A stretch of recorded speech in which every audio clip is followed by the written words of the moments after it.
তারেক রহমানের আমন্ত্রণে ঢাকায় আসছেন আমিরাতের প্রেসিডেন্ট।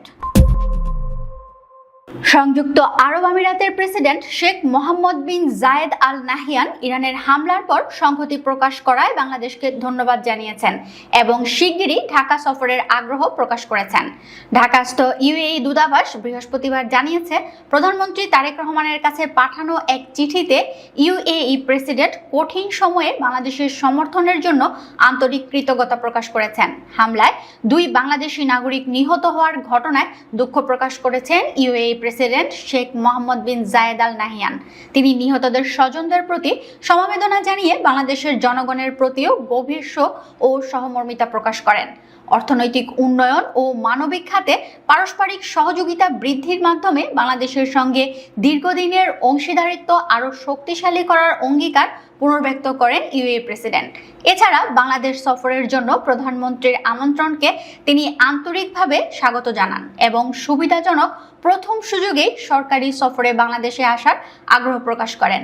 শেখ মোহাম্মদ আশা প্রকাশ করেন, এই সফর 2 বন্ধু প্রীতম দেশের বিদ্যমান সুদৃঢ় সম্পর্ককে আরও গভীর করতে ভূমিকা রাখবে। চিঠিতে আরও বলা হয়, পারস্পরিক শ্রদ্ধাবোধ, ঘনিষ্ঠ বন্ধুত্ব এবং আঞ্চলিক শান্তি, স্থিতিশীলতা ও সমৃদ্ধির প্রতি অভিন্ন অঙ্গীকারের ভিত্তিতে বাংলাদেশ ও সংযুক্ত আরব আমিরাতের মধ্যে শক্তিশালী ও বহুমাত্রিক সম্পর্ক বিদ্যমান। উল্লেখ্য, প্রধানমন্ত্রী হিসেবে দায়িত্ব নেওয়ার পর প্রথম রাষ্ট্রীয় সফরে মালয়েশিয়া যান তারেক রহমান। প্রধানমন্ত্রী তারেক রহমানের প্রথম রাষ্ট্রীয় সফরের চুম্বক অংশ নিয়ে দেশটির প্রধানমন্ত্রীর দপ্তর একটি ভিডিও প্রকাশ করেছে, যাতে ব্যবহার করা হয়েছে বাংলাদেশের গান মহাজাদু। মঙ্গলবার সকাল 9টার দিকে তারেক রহমানের পুরো সফরের একটি ভিডিও চিত্র প্রকাশ করা হয় আনোয়ার ইব্রাহিমের অফিসিয়াল পেজে। পোস্টে উল্লেখ করা হয়েছে, বাংলাদেশের প্রধানমন্ত্রী তারেক রহমানের মালয়েশিয়া সফর, যা দায়িত্ব গ্রহণের পর তার প্রথম সরকারি সফর, দীর্ঘ প্রতিষ্ঠিত দ্বিপক্ষীয় সম্পর্ক জোরদার করার জন্য আস্থা ও পারস্পরিক অঙ্গীকার প্রতিফলিত করে।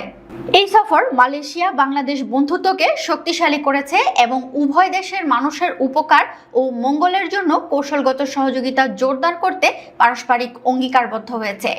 2 মিনিট 40 সেকেন্ডের ভিডিওতে 2 দেশের সরকার প্রধানের বৈঠক, মধ্যাহ্নভোজ, সাংস্কৃতিক আয়োজন সহ নানা কর্মসূচি তুলে ধরা হয়েছে। পুরো ভিডিওতে আমার বন্ধু মহাজাদু জানে গানটি ব্যবহার করা হয়েছে। মাঝে একটি বৈঠকের গুরুত্বপূর্ণ মুহূর্ত তুলে ধরা হয়েছে। সেখানে আনোয়ার ইব্রাহিমকে রোহিঙ্গা সংকট নিয়ে বলতে শোনা যায়, অবশ্যই যৌথ প্রচেষ্টার মাধ্যমে আমরা বাংলাদেশ এবং এখানে থাকা রোহিঙ্গা শরণার্থীদের সংকট সমাধানের চেষ্টা করব। একই সঙ্গে 2 দেশের পররাষ্ট্রমন্ত্রীদের কার্যালয় এবং আসিয়ানের মাধ্যমে আমরা মিয়ানমার কর্তৃপক্ষের সঙ্গে আলোচনা করব, যাতে এই সমস্যার আংশিক সমাধান করা যায়।